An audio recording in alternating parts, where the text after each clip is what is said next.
Betsperts, what's going on? We are back again for another week of DFS previewing of this week's CJ Cup going on in South Carolina. It's going to be a good week. I have a good feeling about it. It was a good week last week, maybe not so much on the golf course, but in the football world, at least for myself. And how are you doing, Ron? It's been a while. It's been a long week, and we had a weird one in Japan. How's things going for you? Yeah, speaking of football, go blue, Michigan, another easy win over Penn State. So we get used to that every year. But yeah, the Zozo was a nice change of pace event. I love seeing Keegan win again. He's kind of one of those guys where he's burned you so many times. So you keep telling yourself you can't bet him. And then, of course, you miss out when he does finally win again.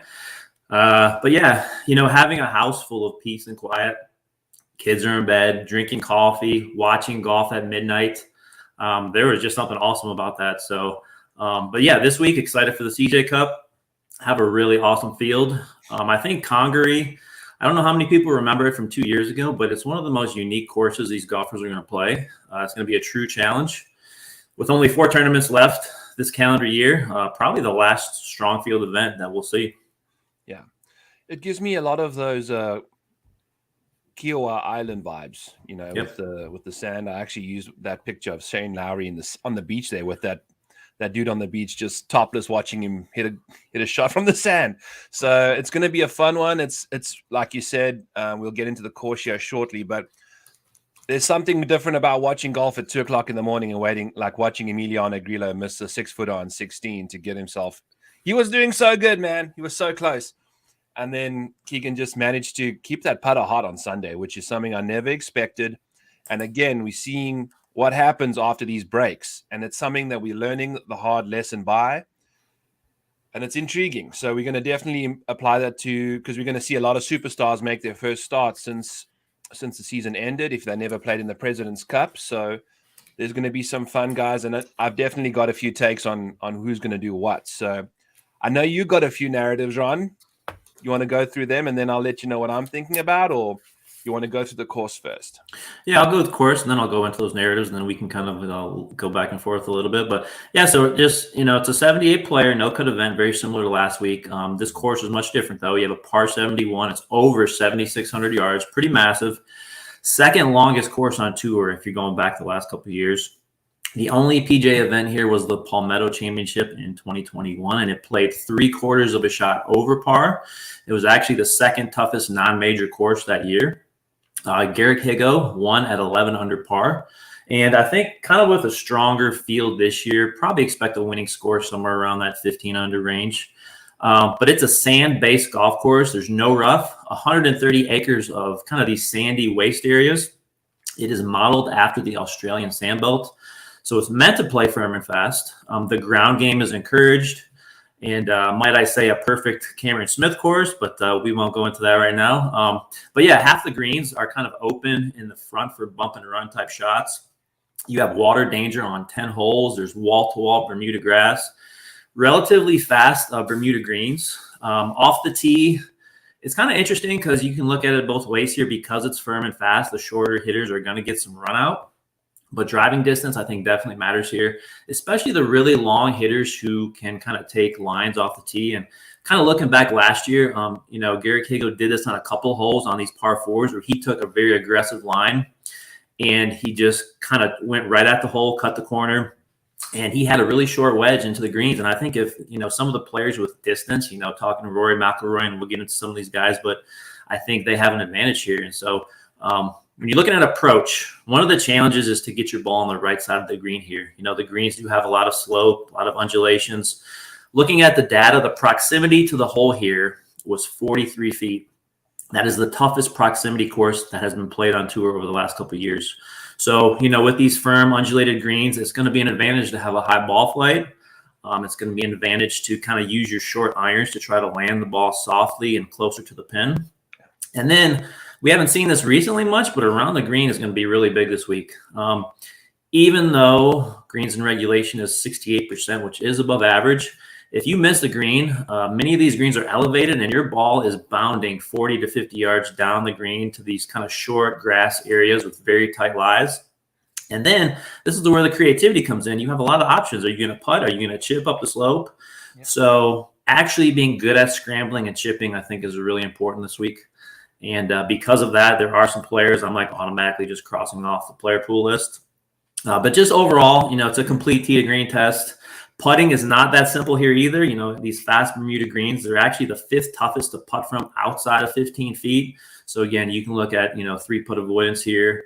And finally, on the weather front, good news, we have looks like perfect conditions this week: sunny, 70s, and very light winds. So that's the course. 10-4.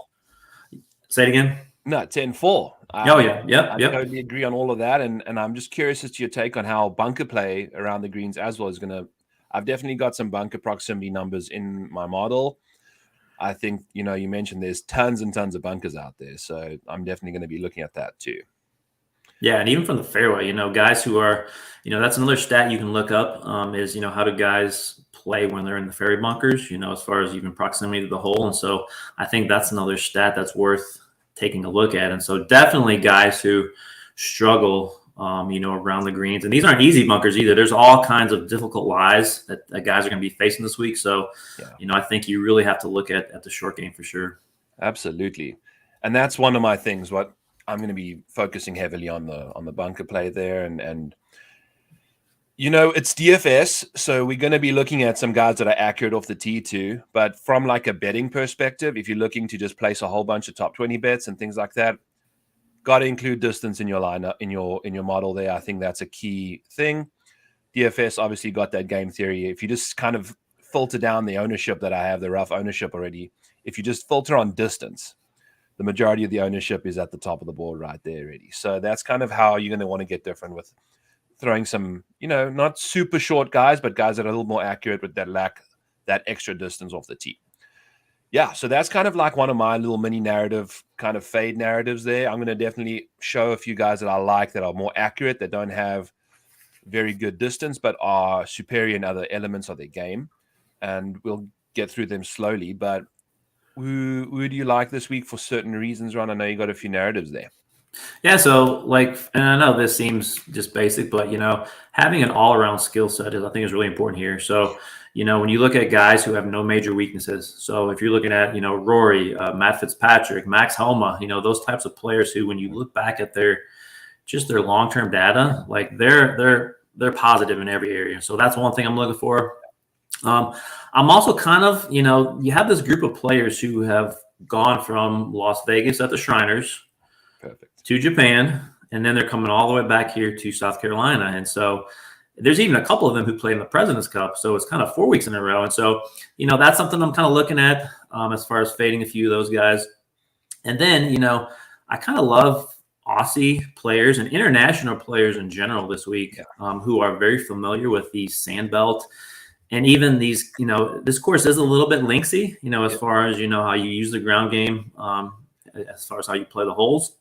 And so, a Jason Day, a Cameron Davis, on the Aussie side. And then, if you look at some of the Euros, even South Africans, of course, Garrett Higo, and there were 3 South Africans who finished in the top 15 when it was played here 2 years ago. And even if you look at that same event, Tyrrell Hatton finished 2nd. Matt Fitzpatrick was 10th. So just kind of some of these international players, I think, it kind of fits their style of game a little better. Absolutely. I had those two about the Aussies and the South Africans, because that's very the sand stuff, right? Like, you hear on the broadcast all the time, if you show me a bad Australian out of the bunkers, I'll call you a liar or something. Like, it's just guaranteed to have good bunker players if you're from South Africa or Australia. It's just kind of how it works. I'm not sure why, but there's going to be guys like Bezier. I don't know how I don't think he fits this course very well. So we'll get to him here later. But yeah, is there anything else you want to mention before we dive into this awesome slate? It's going to be star-studded, and it's going to be tough to make some decisions. And there are some that we have to make right away. Yeah, let's dive in. Perfect. So this 10K range has got Rory, John, Scotty, and Justin Thomas. And obviously, I know where you're going to go, Ron. I think Rory's your guy this week. If I'm guessing, we'll see. But he's going to be super, super popular for very good reasons. He's number 1 in my model. I mean, the off the tee game, he's got that carry distance that is remarkable. I mean, his recent form is phenomenal. He's been just doing everything so very well. And he's Rory McIlroy, right? I think I saw the world rankings guy on Twitter say that if he wins and Scotty finishes towards the bottom of the leaderboard, he can be world number one this week. So that's on the cards too. I don't think Scotty Scheffler is going to finish towards the bottom of the leaderboard, though. In fact, actually, I'm going to be taking a bit of a gamble on Scotty Scheffler this week because he's going to most likely be one of the under-owned guys in this 10K range and enters the week. I know it's been a long period of time over the last 24 rounds, but he is the best ball striker in the field over the last 24 rounds. There's a horrible lasting impression from the President's Cup where he hit a shank, where he was just not playing good golf. I'm going to back the fact that we just mentioned these guys have been on a break. It's been a little while since they've played some golf. Scotty Scheffler has been grinding away on the putting greens. I believe it. If he hasn't, I'm not sure you could call him a world number one, or what is he even doing? Because he's testified that he wants to be the best golfer in the world, and he is. So I believe he's going to bounce back with the putter, and his ball striking is elite. So if that's going to be there and the putter just turns back to how it used to be, we got Scotty Scheffler who can cook with gas immediately on our hands. He's going to be probably half the ownership of Rory, all depending on what he can do with the putter. So that's where I'm kind of leaning at the top of the board. I can get back to John Rahm after you go, but what are you thinking here in the 10K range? Yeah, I love how we contrast with how we kind of view things because, I'll just start with Scotty. So, just looking, he's gained once, and I'm sure he's been practicing, but he's literally gained once with the putter since April. And so, when you're trying to play the elimination game up here, I just think there's so many options around him as far as, just their ability to finish leaps and bounds higher than him this week. Again, finishing points, you want guys who are going to finish high this week, so even if you're going a stars and scrubs approach, and I think, obviously Rory, to me, he's a lock play. I think he offers the highest floor ceiling combination of any golfer in this field. And another thing, since every player up here is guaranteed 4 rounds, we're not worried about, missing the cut here or any of that stuff. When you look at it from the standpoint of this is a bomber's course, you have Rory, who's not only is he a bomber, but he's the best player in the world by far at this moment, in my opinion. Even, he kind of tour championship ends, he goes overseas, he plays these 3 events in Europe, and he finishes with 3 top 4s. So there's just no let up. And so, he's had a little bit of a breather here. And so I look for him, probably his last event this year to come out, locked and loaded. And you go right below him with John Rahm, in 2 events since the tour championship, he finishes first and second. He's still the best driver in the world. He leads this field in long-term total driving. You look at kind of the negatives from him earlier in the year. He's gained around the green at 6 of his last 8. He's very hot with the putter right now. Just having won in Spain, I think his confidence is going to be real high this week. So, I don't think you can go wrong with either of those 2. And then you go down below Scheffler to Thomas, and he's, I call him the no-cut event specialist. He seems to play ultra aggressive in these no-cut events. He's won the CJ Cup twice at a different course, but these kind of events just kind of seem to fit his style of game, And looking at this week, this course, he has an excellent short game. So this around the green, the tight lies, I have complete confidence in him. And especially another thing to look at is these greens from the majority of these players are completely unfamiliar to them. They don't know the breaks, they don't know where to hit the ball, and so when you look at a guy like JT, who's not the most consistent putter in the world, I think that's going to help him on the greens because everybody's kind of in the same boat. There's no guys with course history on these greens here who may have a leg up on him. And so my guys definitely, I'm fading Scheffler, and Rory, Rahm, and Thomas will be featured heavily for me. Okay. Yeah. And I'm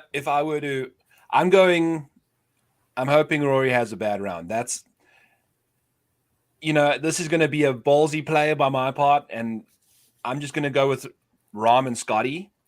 I do think if you're looking for a good pivot, I think Rahm and Rory, in my opinion, are not very different. I think they both provide that exceptional floor. They both, the 2 best drivers of the ball at the top of the board, yeah. And Rahm's putting is back. He's been putting lights out lately, and I've always gone on about his wedges being a problem. There may be one or two shots where that is the case here, but the way you can cut corners on these holes, he's going to pretty much put himself inside that 100-yard mark. So, and then he's going to be killing it on approach from outside 175, where there's going to be many, many, many of those shots here this week, especially on the long par fives. And I think that's where he's going to absolutely dominate. So I'm definitely going to put a lot of John Rahm in my lineups, maybe throw Scotty in with Rahm a little bit, just as like a different weird play. I'm not going to be super overexposed to Scotty because I think he's not going to need to be, because I don't think he's going to be very popular at all. There's a lot of people saying the putter is a big problem, but we know the putter can bounce back quicker than any other part of the game. That's all I'm saying. Next up in the 9K range, we've got Matty Fitzpatrick, Sung J M, Sam Burns, Victor Hovland, Max Homer, and Colin Morikawa rounding it out at flat 9. There are some definite go-tos here, and there's definite no-tos.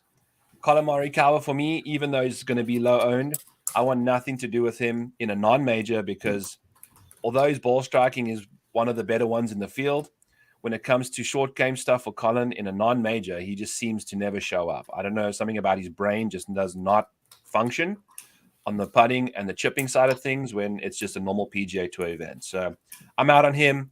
Obviously, Sung Jae is a great play. I absolutely love to see what he can do at this course, and he's just super consistent. He let us down a little bit at the Zozo, but that was all the way in Japan. I was looking at all of his stats recently, and he's got no worse than like a T16 in like the last 2 or 3 months worth of US-based events. Outside of the US, I think he missed the cut at the Open. I think he missed the cut at the Genesis or played poorly there.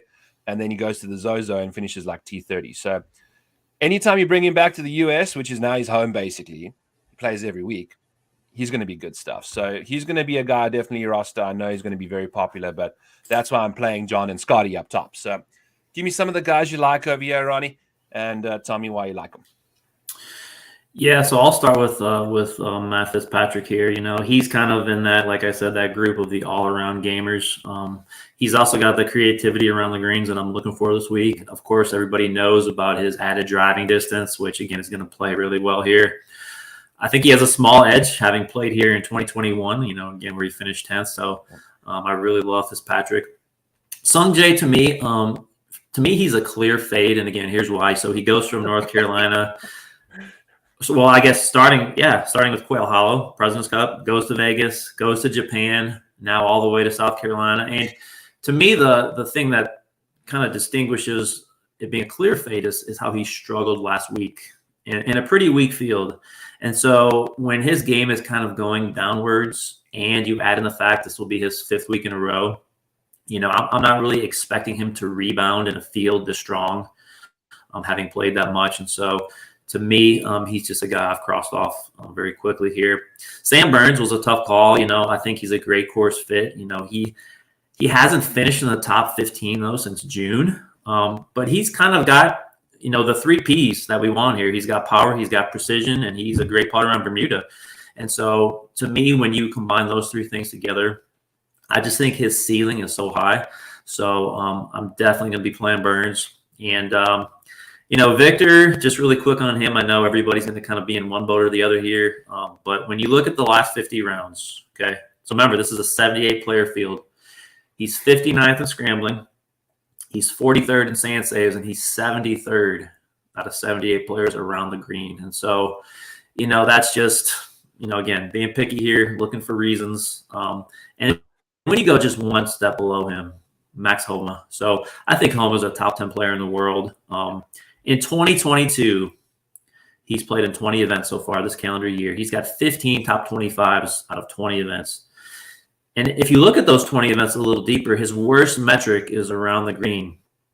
And in that category, he's gained 7/10 of a stroke on the field. So that's his worst, and he's still gaining 7/10 of a stroke. When you look at the other 3 off the tee approach, putting, he's gained at least 1.3 strokes per round in each of those, which is amazing to me. Just how much he has risen here. And so, so for me in this 9K range, like you said, I just don't think, Colin struggled last week. I think this being an even longer course where short game matters, people like to put him in the same boat as Victor Hovland, but yeah, I can't play him. So for me, it's just Patrick Burns and Homa in this range, and they're pretty clear choices for me.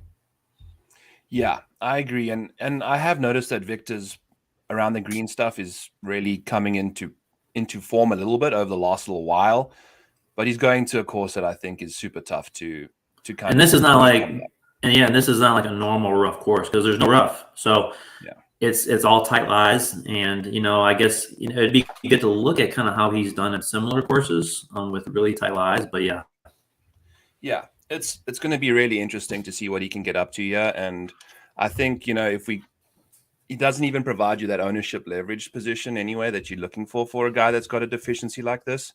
So we'll see what he can get up to, and go from there. But I'm totally in agreement with you that Max is just a smash player. I think he's going to be a chalky guy that I definitely play this week.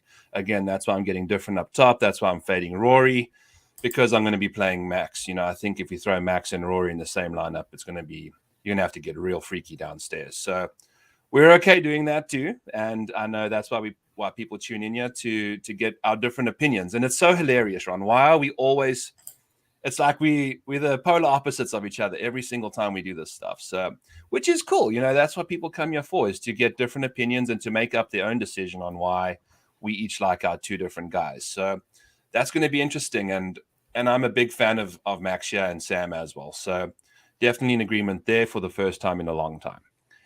Getting into the 8K range, we've got ourselves Tom Kim, Jordan Spieth, Hideki Matsuyama, Cameron Young, Tyrrell Hatton, Keegan Bradley, Shane Lowry, Taylor Montgomery, Seth Tagala, and Billy Horschel, with a little bit of Corey Connors at the end there. So there's definitely some guys that I'm fancying over here that can get you really different, that I think if they get it together, it can work out. So I'm going to start off right away with my absolute pivot play of the day, and that's going to be Hideki Matsuyama.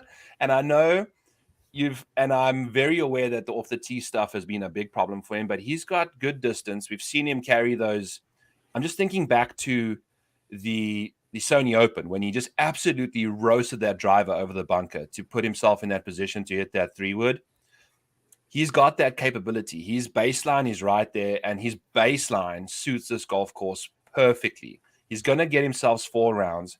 And if you look at his game, every single tournament, like there's a round, like round 3 or round 4, that he absolutely explodes. And he's going to be super low owned. So it doesn't even mean that you have to play a lot of Hideki.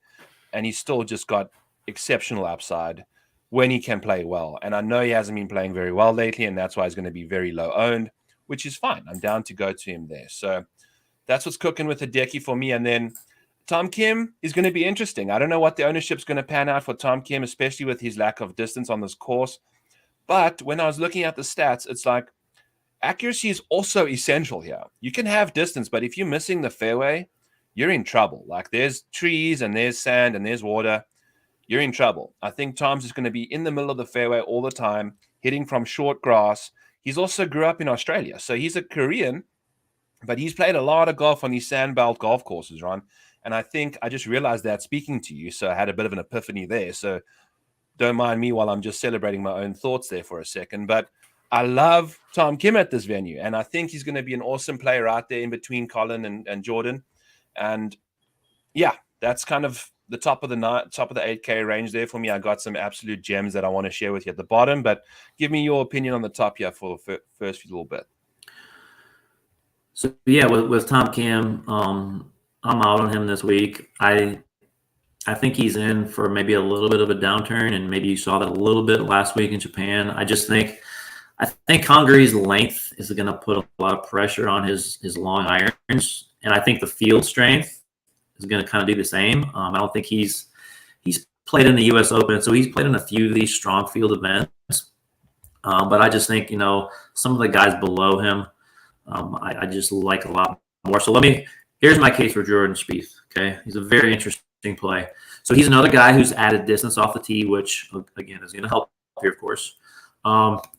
He has the magic beans around the green, and again, when you hear the magic beans, it's the ability to come up with a difficult recovery shot when nobody else can get it as close to the pin as he can. It doesn't matter what the lie is, doesn't matter if he's behind a tree. Just his unbelievable ability to shape shots, his creativity. I think this course fits him perfectly well. When you just, even if you're just looking at that around the green play, I think he had just all those intangibles for me, and at a pretty reasonable price. And again, everybody saw how good he was at the President's Cup. Another thing to remember is he kind of has the South Carolina low country vibes here. He just won at the Heritage, which is right down the road. He's also, interestingly, won the Australian Open twice in his career. Now, this was a long time ago, back when he kind of first was getting started with his career.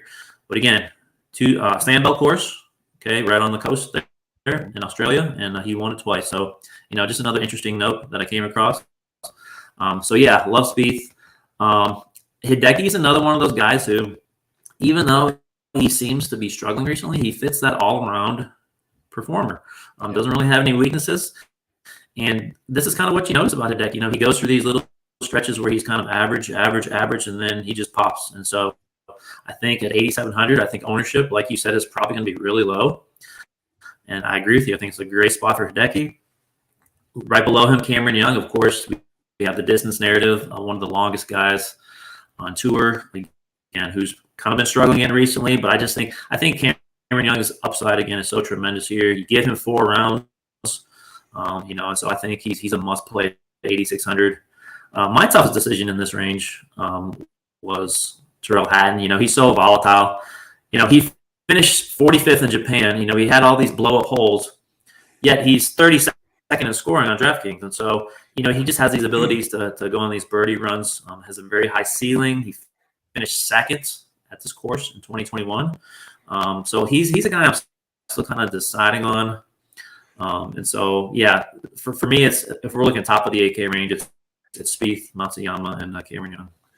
Interesting. So you're not a fan of Tom's distance then, Aaron?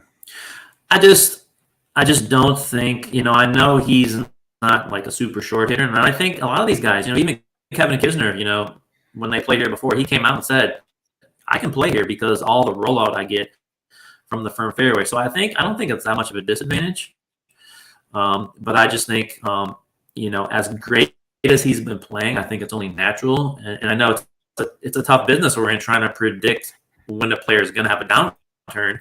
But I'm trying to, I guess in my mind, kind of think he's going to go on one. And maybe, I don't know how high he'll finish. I'm sure he'll, perhaps top 20, but I'm not going to play him at 8,900. Not in this field. Yeah, no, and it's going to be one of the first big fields that he's been in for a while. And he is one of those guys, I think, that definitely, President's Cup, Vegas, and then he's done all Japan. And so, but he's a youngster, someone like that doesn't really perturb me as much as, say, like who else is old in this field? Like Grillo. I don't know how old Grillo is, but we'll get to him eventually. But there's guys that I'm definitely like Cameron Young. I think he suits this golf course so very well. But I was just looking at his current play, and it's just, if I'm going to go to some guy that's going to be kind of high owned, like he's most likely going to be, I need to have everything kicking for me. I'm not going to go on a chalky guy if everything isn't figuring itself out. And Cameron Young just seems like his game is just everywhere. And yes, he's got that immaculate upside, and he's got that massive length, which is going to be amazing at this golf course. But just the putting, the everything about his game just doesn't seem to be clicking. So I'm out on him. Tyrrell's burnt me so many freaking times. I can't handle him. And then Keegan Bradley is going to be super interesting because obviously he's entering this week with some of the best form in the field. Guys just out here just winning tournaments again. And I wasn't on him, and I've been on him a million times last season, which is very disappointing. But Keegan's going to be very low owned. It's going to be super interesting to see how he goes. He suits this course very nicely. His short game seems like it's very tidy. He said he's been working on his game very, very, very hard over the offseason. And when it comes to Keegan, he says he wants to play in the Ryder Cup. So I don't think he's going to take a week off. This is a big event. This has got tons of strength of field points awarded to it. It's got world ranking points through the roof. If he plays well here and he's playing good golf, why would he not want to capitalize on just getting another top 5 at least, or something in a big field event that absolutely suits his ball striking. He's got distance. Doesn't seem like it when he hunches over the golf ball like that, but he can pound it out there. Super accurate, and the putter's working really nicely. He is coming back from Japan. He is just off a win, which comes with its own off-the-course stuff, but he's going to be super low-owned, worth a little tinkle. Throw him and Lindeque in the field, all of a sudden you got two guys that can absolutely win this tournament under 10% combined ownership maybe. Who knows what happens? That's kind of a theory that I have. Now, Shane Lowry. I saw Richie in the chat said any value on Shane Lowry. And Richie, hell yes. Shane Lowry is my smash play. He's going to be a little chalky, but man, oh man, do I like how he sets up for this golf course. He's not the longest off the tee. He's got good length though, and it's not necessarily the best part of his game, but he is the best bunker player in the field. He's fantastic out of the sand. His short game is incredible, and I think that's really going to be essential around this golf course. The putter was a major issue towards the end of the season. Seems like that's rectified itself over the last few rounds, which is good to know. And he's also one of the best iron players in the field too. At a course like this, with long irons, with short irons, with all the irons that you're going to be having into these greens, he is in the last 24 rounds and in baseline, just top 5, top 10 in those two metrics. So absolutely going to Shane Lowry. The guy's a ball scrambling machine. I think his par 5 scoring is also very tidy. So everything about Shane Lowry suits this golf course very nicely. So I've got him for an outright. I've got him in a lot of my lineups. He's going to be in there a lot. So it's going to be fun to see how he does. Hopefully he doesn't burn us. And then one or two more guys. I know Sahith Theegala is going to be, man, we saw what he could do in one single round, which is incredible. So I don't even know how to go about him, because he can burn you, but also if you give him 4 rounds, all of a sudden Sahith's just looking sexy. So that's someone I really fancy. He's got big length off the tee, can score, give him 4 rounds to gain all those points for you, can have 162 in the round, and then we go to it. And then one more dude. I know I'm rattling off a bunch here, but we're kind of in the meat and potatoes of this slate, which is with all these top guys at the top here. There's guys that have won. Like Shane Lowry hasn't won a golf tournament, but recently, but he has won, at some point in America. He's also the Open champion. And then Billy Horschel just won at the Memorial. And he is also an exceptional bunker player. He's very, very accurate off the tee. And we know he's a competitor. And we know he can get it done. So we saw at the President's Cup when he was in the bunkers, man, he was looking good. But the problem was he was in the bunker so many times because his irons were crap. So that's what's going on with Billy. It's a really interesting situation. Him and Sahith are going to come in kind of low-owned. And they got essential outside. And it's going to be interesting to see what they can get up to. So, yeah. I know we're having a little bit of technical difficulties, Ron, so feel free to chime in and see how we sound now. And tell me about the bottom of the 8K range over here. Yeah, so Shane Lowry, I'm totally on board with him. He finally won another event at the BMW Overseas a few weeks ago. He's another guy with no weaknesses. He has that touch and around the green play to have success here. You're talking bunker player. You're talking the lengthy feel of the course should make him feel very comfortable. And, when you get into difficult scoring courses, those are the kinds of courses that Shane Lowry has success on, not these birdie fest type courses. And so yes. I think it's a great fit for him. My only other guy down here, I do like Corey Connors, having a bit of a struggle recently, but he leads the field, greens and regulation on tough courses. He's third tee to green on longer courses. And he's a guy who always seems to, when the field is strong, okay, when you're talking majors, you're talking these no-cut events such as this, I think he's just a really good, strong field performer, and he usually shows up. And, 8K, very reasonable price. So for me, it's Lowry and Connors down here. Absolutely. And I would also be remiss to not mention Taylor Montgomery, because to me, he's got that length off the tee. And I was looking at his approach play, and over the last 24 rounds, it's kind of negative. But there was one round where I think in Vegas he got stuck in a bush, and he lost -5 strokes in one round. So that's definitely impacting his last 24 rounds worth of approach play. And I think if you look at the other rounds around that, it was much, much better. So I'm loving Taylor Montgomery too. Him and Shane Lowry are the two guys I'm really going to go to a lot in this range, and they're going to be chalky, but there's a reason for it. I love Taylor's length off the tee as well. And man, he's arguably the best putter in the field. We'll see. We'll see when he gets into a big field like this, because he's just been in the Pee Wee leagues to start off the season. Now he gets with the big boys. So we'll see what he can do. See if he gets gun shy, see if he can play some golf. 7K range. And we've got my boy Emiliano Grillo leading off at $7,900. Maverick McNeely, Aaron Wise, Brian Harmon, Tom Hoagie. Going to get to like Jason Day, Andrew Putnam, Ricky Fowler, Sepp Straka at 7,400 too. I love this range. I think there's absolute value in this range too. There's guys that can absolutely put themselves in the top 5 of this golf tournament. And one of them, like you were mentioning earlier, is Jason Day. He's going to be super low owned. The last round he played in Vegas was bananas good. Guy just absolutely came to play golf. And he seems like he's had a good run of golf lately. And he's going to be super low owned relative to the guys around him. And he's playing on the Sunbelt type golf course, Ron. He's an Australian, like you said. The guy, I don't like Australians, but I like them in my lineups, because at this golf course, I think they're going to be awesome.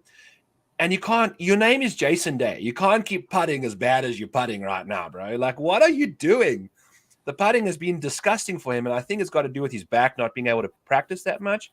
But it looks like his irons have given him some confidence, which maybe can help with the putter. So that's my Jason Day take. I'm going to jump back up to the top here with an instant pivot, and its name is Brian Harmon. Brian Harmon's going to be in between Tom Hoagie and Aaron Wise, who are two very, very popular players. I like them both. But if you're looking for a sexy pivoter in this range, Brian Harmon is a guy that can provide some serious upside, and he is very good out of the sand. He's very accurate off the tee, and he's a very good putter on Bermuda. So that's kind of my feel there. Tell me some more stuff about the 7,500 and up, 7,400 and up range for you, Ron. Apologies if I missed it, but did you skip Grillo? Yes, I did, because I was looking at his stats, and I know this is a very super small and simple take, but every time he's finished inside the top 5, the following event has been a T30 or worse. And the T30 was the best of the 3 results. The others were like a 73 and a miscut. So like instantly after a good round or a good performance, he just seems to hit the eject button. He's like, I had a good week last week. I'm chilling, So I don't know what the deal is, and he's going to be super high owned. So I just need a reason to get off him here. I don't like how dependent he's going to have to be around the greens either at this venue. I think this is going to be definitely challenging his deficiency around the greens. And at that ownership, I'm okay to get out on. I'm going to be very nervous about it. Don't get me wrong. And I don't want to have back-to-back weeks where Keegan wins and then Grillo somehow wins. But I don't see him winning this event. I don't see him doing that well in a big tournament like this. Also, I want to say that I do like Corey Connors, like you mentioned, for all the reasons that you mentioned too. His ball striking is incredible, and just like Jason Day, you can't keep putting that bad. He's been putting really badly lately. So if he can just putt bad, he'll be okay with the ball striking that he has. Go ahead, Ron. Yeah, going back to Grillo really quick, I think you can make the case that he's the hottest player in this field just from all those recent performances, gaining 7 straight putting, the best putting stretch of his career. And for me, the 2 reasons I'm off him is I think, like you said, his long and short term around the green play worries me. Of course, a couple of weeks ago that I can't remember where it was at, if it was the Shriners, but, he had that blow up hole where he just, chipped it over the green. Sanderson Farms, okay. Yes. And, had some really bad holes there. And also, he plays really well, really high above his baseline in weaker fields. But when you get him in an event like this, and you look at his history, he typically falls below his baseline in these types of events. So that's why I'm off him. I like Aaron Wise a whole lot. Yeah. He's top 15. When you look at kind of 3 different areas or angles to look at this course, it's long, it's a difficult course, and it's a strong field. And when you look at those 3, he's actually top 15 tee to green on those 3 when you look at those 3 angles. And so he typically does perform well in these types of no-cut events as well. He's a great long iron player. Obviously, he's made really good strides and improvements putting. And so I think that's just a fabulous price. I couldn't believe when his betting lines opened up and he was 66-1. I jumped all over that. But yeah, I think that's a really great price for him here. Yeah. Let me just jump in real quick. Yeah. like I said, I'm pivoting to Brian in DFS, but I have an Aaron Wise 55-1 outright. So I absolutely love his game. Yeah, the off the tee stuff, fantastic, right? Like he's like one of those really good off the tee guys. He's so consistent. He's like hardly ever losing off the tee. So anyway, just wanted to tell you that I am an Aaron Wise fan.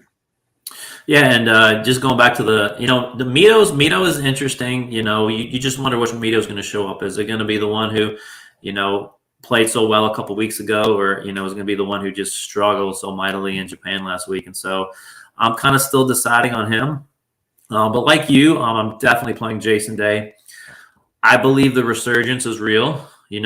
He's gained, like you said, an approach 5 straight. He's done a whole lot of work on his swing. And once that approach game is clicking, the putting is a mystery. He was literally maybe the best putter in the world, when he had that stretch where he was ranked number 1 in the world. And, it's amazing how, something like putting is just so volatile at times that it can just disappear. But, he was 8th at the Shriners. I think he's trending upwards. Of course, the Australian sandbelt angle, I think, plays here.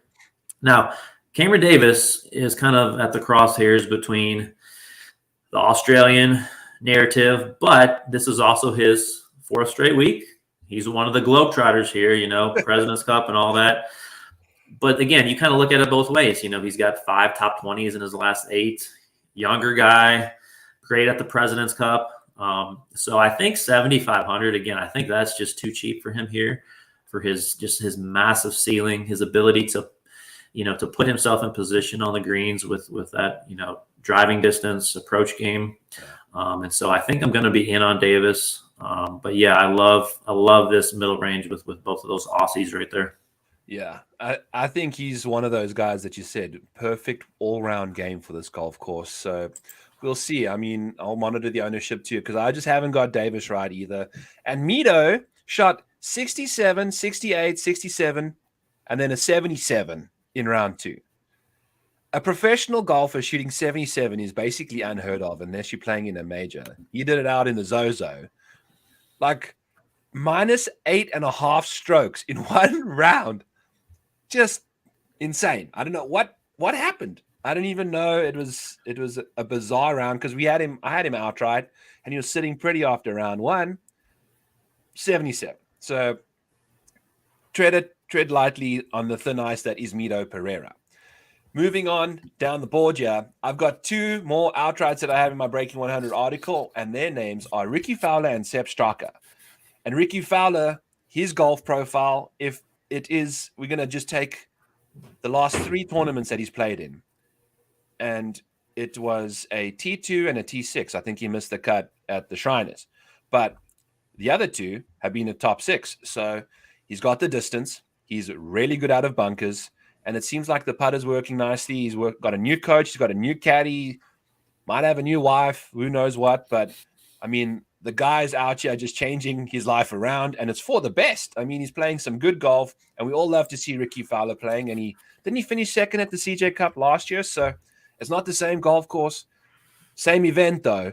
And I think his game suits this golf course very nicely. He's got that distance to carry those bunkers, to cut the corners. His irons are coming into play real nice. And the putter and short game, he can scramble like the best of them, man. So he's had a taste of being in contention a little bit more now. So I think the nerves of being at the top of the leaderboard should start subsiding as he finds himself at the top there a bit more. And he's $7,400, Ron. I think DraftKings is taking into account his long baseline stuff. I don't think they are aware that he's changed his whole life with his coach and caddy. And then the same goes for Sepp. He's got the exact same recent uptick in performance. I know he went out to Japan and played badly. I'm willing to go back to him again because especially in a field like this, so super cheap. If he was $8,800 for Sepp Straka, who's been in 2 playoffs in the last 5 tournaments. And one of them was at the FedEx Cup or the FedEx St. Jude, which is a big field event. So he's not scared to go up against the big boys. So I really like those 2 plays up top there. And they're cheap too, and they're under 10% owned, and just everything about them seems to make sense apart from the fact that they're coming back from Japan. Yeah, and we're kind of getting to that range where you're kind of chasing upside here. And just on Ricky Fowler really quick, I'm still in a wait and see. mode with him. He has been playing well. You can see the changes, the improvements. Really interesting to see how he does in a field this strong. And so not on him yet. I do love Straka. I think 7,400 is way too cheap. He's actually the 27th ranked player in the entire world. So definitely a bargain here when you get into this range. And he's kind of come out of nowhere this year. He won the Honda. He was just runner-up at Sanderson Farms. And again, what kind of grass were those played on? Yep. So Bermuda. Yeah. Yeah. And so we got a full wall-to-wall Bermuda course here. So again, a guy who kind of just has an enormous ceiling. I mean, he does have a very low floor. So a risky play, but again, you're getting 4 rounds. Okay. He's not going to be worried about missing the cut here. So I think you can play Straka with some confidence. My other 2 guys down here, Scott Stallings fits the all-around narrative.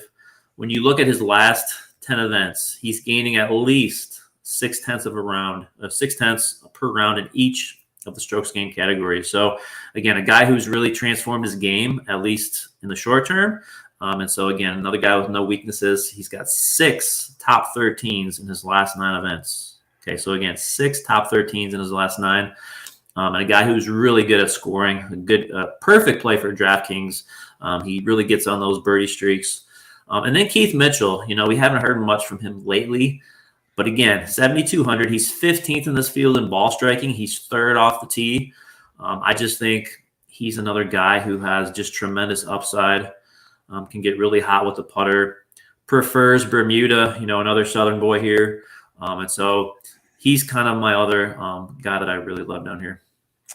Yeah, I think he's going to be an awesome play too. A little bit more popular down here, but I know you're not too scared to take on the guys that are, arguably the best play in the range. So definitely going there for you too. And I just want to mention Russell Henley. I know he's not the longest, but man, is he accurate. And man, oh man, does he hit his irons well.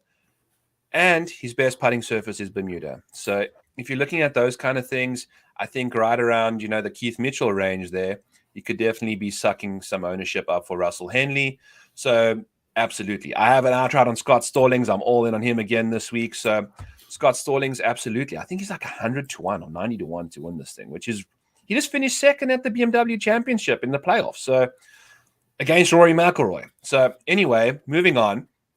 Seamus Power, 7K. Also a better golf course for him, not a birdie fest. He seems to just get the ball in the hole.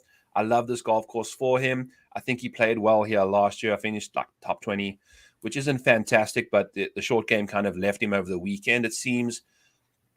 I like his playing style for this, grind it out, get to like -12 kind of thing versus getting to -17 for Seamus. I don't think he suits that range that well. So let's dive into the 6K range here, Ron. We've got a few guys that I've got my eye on, not too many this week. I know this is typically a range I like to get real ballsy, but there's not too many guys that I'm liking. With the field so loaded, I'm totally okay kind of getting into it in that 7K range with a Scott Stallings at $7,200. That's just nuts, right? So we're going to play a lot of him. And then I'm going to go right to Benny On, he's going to be my difference maker down in the bottom here because he is one of the longest guys in the field. And that's about it. So at $6,500 I think Benny On's going to be one of those boom or bust plays for me, but you're going to have 4 rounds of golf from him. We've seen what he can do. I think at the 40 he was like in the top 10 or something. So he's got that upside for sure. And then Justin Suh, one of the forgotten Corn Ferry Tour guys that snuck in here. He's at $2,000 more cheaper than Taylor Montgomery, who was basically just a little bit better than him on the Corn Ferry Tour. Now Justin Suh somehow managed to make himself in this field, hasn't proven himself in the events that he's played so far, but now he gets a no-cut event, which I think can definitely help a Corn Ferry Tour guy that's lacking a bit of confidence, knowing he's going to get 4 rounds of golf in. And then my final guy, and the guy that I want to absolutely bitch out, is John Ha. I touted him last week for this Zozo. He played okay in the first round, shot the best round of the tournament in round 2, and then finished 42nd for the tournament. He just completely melted down over Saturday and Sunday, shot -9 on Friday, and then I think went like 5 over par for the next 2 rounds. So he's absolutely got upside, but his floor can fall out from underneath him like he's in a horror movie, and it did. So play John Her at your own peril. He's not very long, but man, he can go nuclear with the irons, and he shot -9 and then let me down for the rest of the week. So those are my few guys in this range. There's some Harris English, Gary Woodland type players that are bombers, but just, I'm not willing to sacrifice risky stuff in this range this week. I'm happy to do other stuff elsewhere. Yeah, I agree with you. There's so much in that 7K. You don't have to come down here too much. And I skipped over Seamus Power. I second you on that. I did even bet him at 110 to 1. He finished 19th here 2 years ago. And yeah, like you said, one of his biggest things he was known for, even before he started to turn his game around, was his around the green play. Yeah. He was really skilled with the short game. And so, again, I think it fits him really well here. Tough course. Alex Smalley is a guy who, I just love his game. He's a guy who's trending upwards in Japan. Similar to Mito, he had 3 rounds in the 60s.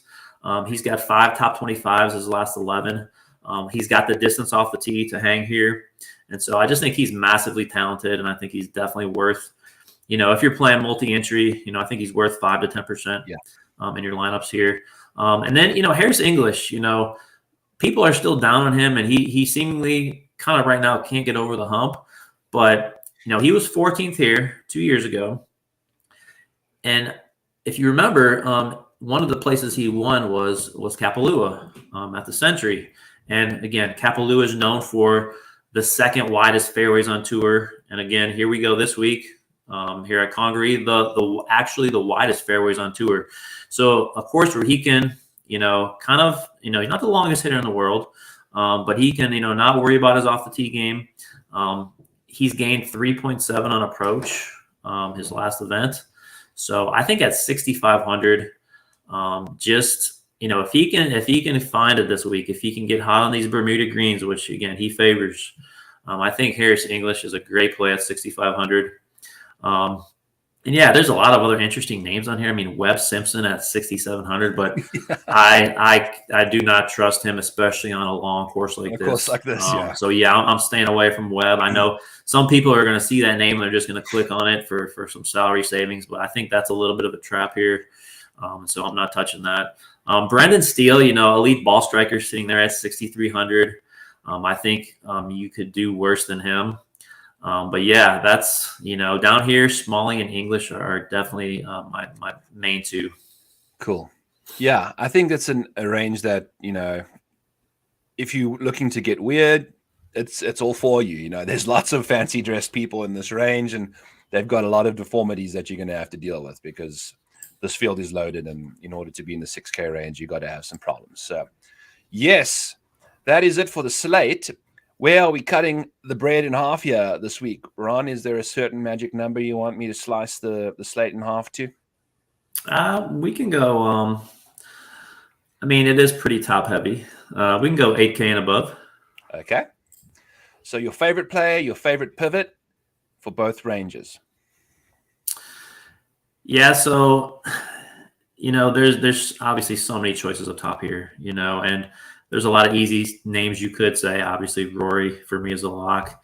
But just if we're taking the angle of maybe a guy who's maybe a little lesser owned, and I don't know the exact numbers where it's going to fall, ownership is really tricky right now just because with NFL and the football, there's so many less people playing, it seems. And so I don't know how dependable that is. But, Jordan Spieth, is my guy here. 8,800. I just think his ability where bogey avoidance is going to be key, the ability to scramble, and just his added distance off the tee, and just kind of the momentum I think he's going to be riding. His confidence is high off the President's Cup. I really love Spieth at 8,800. And then if we're going below, your pivot for this range though, above it. Oh, my pivot. Yeah. You're talking so lower on guy, right? Yeah, someone you think is, a weird play that not many people are going to be. Doesn't have to be super low owned, just lower than the people around him, kind of thing. Yeah, I think you made a great case for Hideki. I think he's kind of, people haven't seen his name at the top of the leaderboard in a while, and he hasn't been playing great.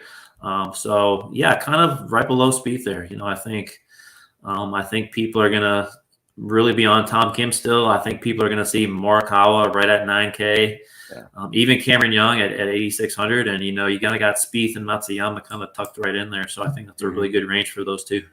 Yeah, I agree. I think my pivot for this range also is going to be Hideki. And you mentioned the biggest fairways on tour. What's Hideki's problem been? It's the driver, right? So now he's got a bit bigger fairways to go at. We know, just give him 4 rounds to build that confidence up. And then my favorite play in this range is going to be Shane Lowry. I'm going to probably have 60% of Shane Lowry in my lineups. And I love his price. I love his course fit. I love everything about him. And I hate Shane Lowry typically. I hate going up against him. I always feel very nervous when he's at the top of the leaderboard. I don't have a ticket on him. So that's going to be my guy in the top range. Yeah. Who's your favorite value play of the day? I like Aaron Wise. I think his name is going to carry a little bit of ownership.